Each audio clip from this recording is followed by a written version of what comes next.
মা হওয়ার পর শিখেছি কিভাবে ১ ঘন্টা স্নান ৫ মিনিটে সারতে হয়। মা হওয়ার পর শিখেছি কিভাবে রাতের পর রাত না ঘুমিয়ে কাটাতে হয়। মা হওয়ার পরেও শিখেছি কিভাবে হাজারো কষ্ট দাঁতে দাঁত চেপে সহ্য করতে হয়।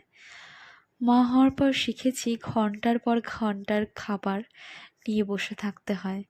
মা হওয়ার পর শিখেছি যে কতটা কষ্ট কতটা চেপে রাখতে হয়। মা হওয়ার পর এটাও ভুলে গেছি যে আমিও কোনো একদিন কারোর আদরের মেয়ে ছিলাম। মা হওয়ার পর শিখেছি নিজের ইচ্ছেগুলোকে কিভাবে ফুল স্টপ লাগাতে হয়। মা হওয়ার পর শিখেছি কিভাবে অহেতুক বদনামি নিয়ে নিরুপায় হয়ে বেঁচে থাকতে হয়। মা হয়ে শিখেছি কিভাবে নিজের ধৈর্য শক্তি বাড়িয়ে স- মুখ চেপে সংসার করে যেতে হয়। সত্যি মায়েদের জীবনটা বড়ই অদ্ভুত।